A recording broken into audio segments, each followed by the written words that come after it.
Hey everyone, Michael bringing you a brand new video. This one's going to actually be about finance. I want to kind of talk to you guys about my thoughts around Dave Ramsey, the financial guru, the expert on being debt-free and moving on with your life, and then actually some of my personal experiences that I've gone through as far as financially here, graduating out of college, been out of college for a few years, and some of the accomplishments that I've had and lessons that I've learned that I can share with you guys that hopefully you'll be able to apply in your lives as you come out of college. So taking some of the lessons I've learned and using them to your advantage. So first, let me start with Dave Ramsey. He was actually a huge inspiration to me coming out of college. He was a great influence when it came to debt, talking about how to be more financially free, etc. So when I graduated college, I graduated with an industrial engineering degree from New Mexico State University in Las Cruces. And that degree really set me up for a lot of potential for success in my life. And it has done great wonders for me. It has gotten me very far, and I'm very happy for it.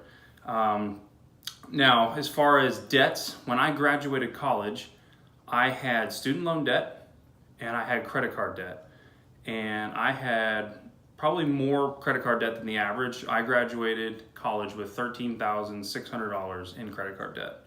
And then student loans, I had approximately $28,000 roughly when I graduated. So just between those two, I was entering the workforce, entering the real world with a ton of debt. And thankfully I had no car loans, but I had those two major sources. And the credit card debt, for example, the APR on that, the interest on the credit card debt was substantial. I think it was paying 21% for every month that I rolled over that balance. So Dave Ramsey talks about cutting up credit cards. He talks about zero debt. I think he only believes in a monthly mortgage. He only believes in buying things that you can pay cash for. And I will definitely say I agree 100% with credit card debt. If you guys have any revolving credit card debt, take steps now to eliminate that. Go with a written budget. I'll have some later videos about how I budgeted to get out of credit card debt.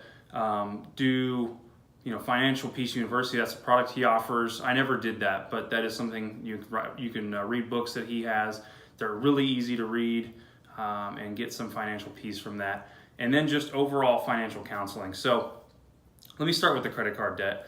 When I was in college, I really didn't work. I actually was more of a full-time student. As an engineer, there are a lot of opportunities where you have to be on campus, you have to be doing projects with other people. There wasn't a lot of time outside of college actually that I could have worked a job or I could have made money.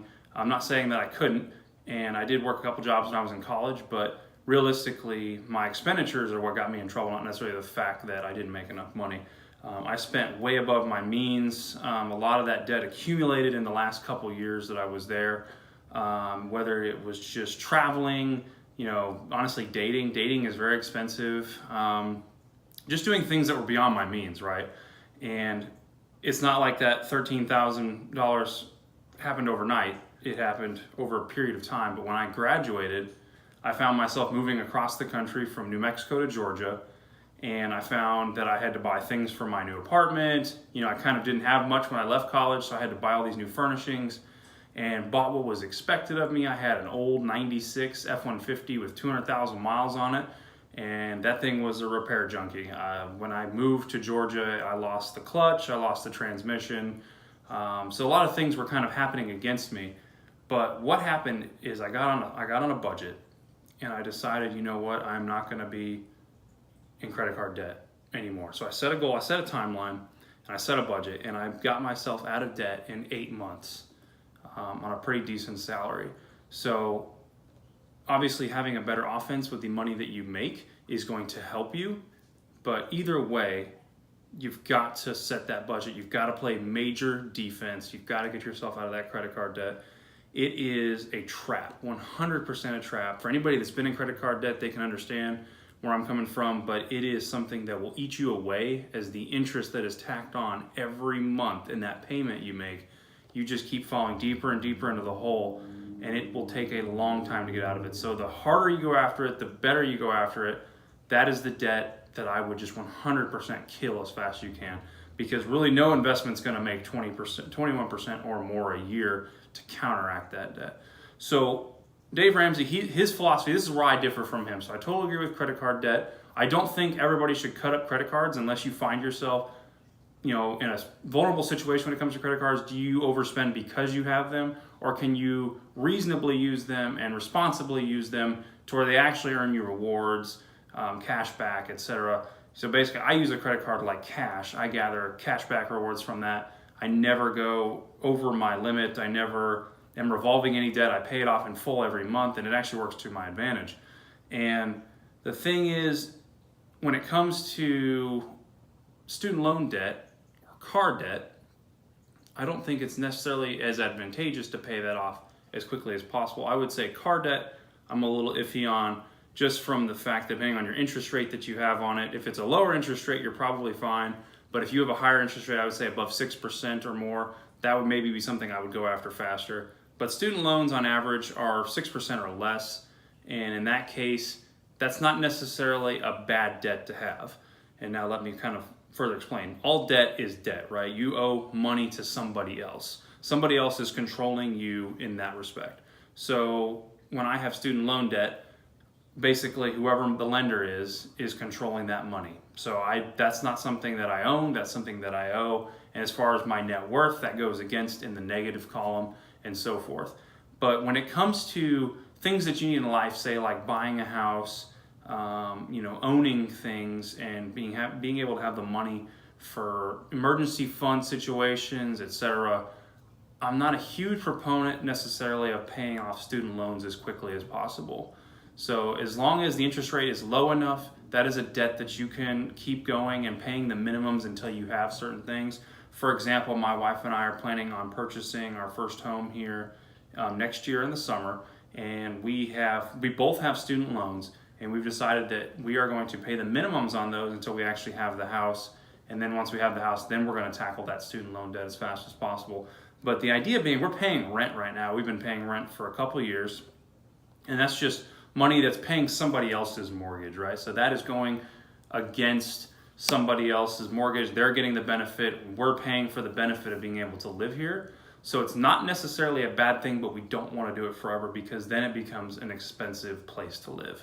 We want to be able to build equity in our own home. We want to be able to call a place ours.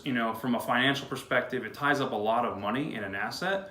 But at this point, that's what we need to stop bleeding money through rent until we get more financially stabilized. So that's my perspective. Kind of just a recap, Dave Ramsey, totally like him.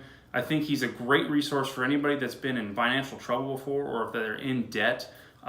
It's a great way to mentally go through it and get out of it. I would say credit card debt, guys, any credit card debt that you have, kill that as fast as possible. It's killing your finances. That is the one thing I would just say, no exceptions. You don't buy anything like a house, car, TV, or anything, any major purchase. You don't do any of that. You stop eating out until that credit card debt is gone. You've got to live under your means, to the point where you can get out of that credit card debt as fast as possible. Be aggressive. Other than that, car debt is obviously bad because it's a depreciating asset, but it's not necessarily as devastating as a credit card debt, depending on your interest rate. Now, if you have a subprime loan or you're paying higher interest rate, you're going to want to knock that car loan out as fast as possible as well. And student loan debt, as long as you have a lower interest rate, not necessarily bad debt. If you look at if you can invest your money in the S&P 500, you would basically break even on that. So I'm not necessarily a huge proponent of paying off student loans as fast as possible. So just to kind of recap my situation, guys, that's where I was. I was in credit card debt coming out of college. I still have student loans, but that's just kind of the way I've gone about life. Once I got out of credit card debt, it felt amazing. It felt like I was free. I recommend you guys do whatever you need to. Ask me questions in the comment if you want, any suggestions that you want on credit card debt, how to get out of it. But until next time, guys, I'm Michael from Grad to Grown. I hope you enjoyed this finance video. Like, comment, subscribe, and I'll see you in the next video.